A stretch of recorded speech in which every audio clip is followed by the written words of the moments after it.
Nabi membatalkan pernikahannya loh. Padahal Nabi bukan siapa-siapanya, bukan walinya.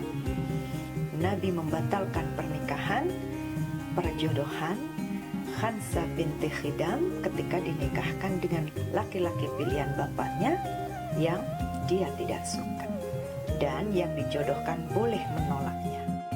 Assalamualaikum warahmatullahi wabarakatuh. Bagaimana hukum pernikahan salah satu pasangan itu nikahnya terpaksa atau tidak suka karena orang tua? Bagaimana hukum perjodohan jika yang dijodohkan masih dalam kandungan? Perjodohan dalam pernikahan dengan paksa, apapun bentuknya, pernikahan paksa itu dilarang oleh Allah Subhanahu wa Ta'ala, dan ini bagian dari budaya jahiliyah yang dihapuskan oleh Allah melalui ajaran Islam, dicontohkan oleh Nabi Muhammad SAW dalam prakteknya terhadap putra dan putrinya. Yang pertama, ketika di zaman jahiliyah budaya perjodohan itu terjadi, di mana perempuan-perempuan dianggap barang milik laki-laki yang kemudian dinikahkan secara paksa dengan siapapun yang dimau oleh keluarga. Budaya ini kemudian dihapuskan oleh Allah Subhanahu wa Ta'ala dengan diturunkannya Wahyu Al-Quran surat An-Nisa ayat 19. Allah menyebut tradisi ini, budaya perjodohan pernikahan paksa, dengan pewarisan perempuan. Allah berfirman, A'udzubillahi minasyaitonirrajim, Bismillahirrahmanirrahim. Ya ayyuhalladzina amanu la yahillu lakum an tarithun nisaa karha.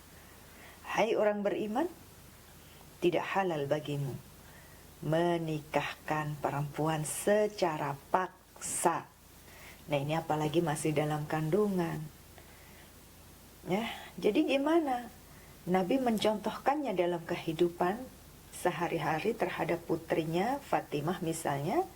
Sebelum dinikahkan dengan Sayyidina Ali ditanya dulu, diajak bicara, diajak diskusi, mau nggak dinikahkan sama Ali.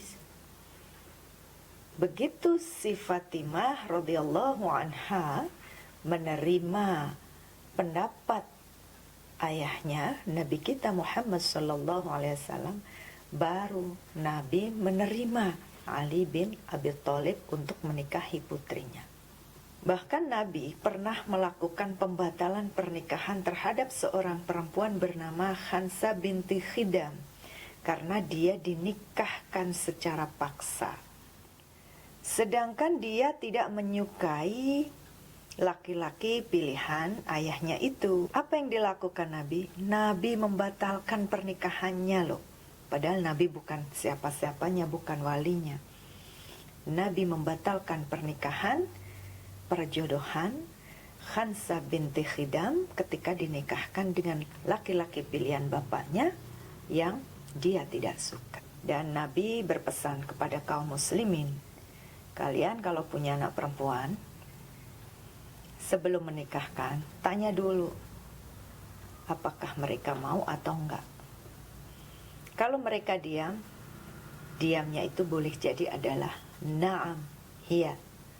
Karena apa? Boleh jadi mereka malu, perempuan-perempuan itu, untuk mengatakan iya, sehingga memilih diam. Ini masalah bahasa tubuh, bahasa psikologis yang boleh jadi di Arab dengan di Indonesia beda. Di kita tidak jarang diam itu berarti menolak. Mungkin pada saat itu di masa Nabi, diam itu berarti iya. Beda daerah, beda bahasa, beda cara mengungkapkan perasaannya. Itu kalau gadis harus ditanya dulu, dicarikan, tanya dulu mau apa enggak. Kalau janda gimana? Kalau janda udah nggak usah ikut campur urusan mereka. Janda udah punya pengalaman kapan mereka akan nikah, apakah mereka akan nikah atau memutuskan tidak menikah. Mereka sudah punya ilmu, pengetahuan dan pengalaman hidup sehingga mereka bisa membuat keputusan atas dirinya sendiri. Berbeda dengan gadis yang belum punya pengalaman. Maka kalau gadis bisa kita tawarin mau apa enggak. Kalau janda jangan pernah mengusik hidup mereka. Biarkan para janda menentukan hidupnya, mau menikah atau tidak menikah. Menikah dengan siapa saja, silahkan, jangan diganggu. Jadi bagaimana hukum perjodohan apalagi masih kandungan? Hukumnya adalah haram dan yang dijodohkan boleh menolaknya.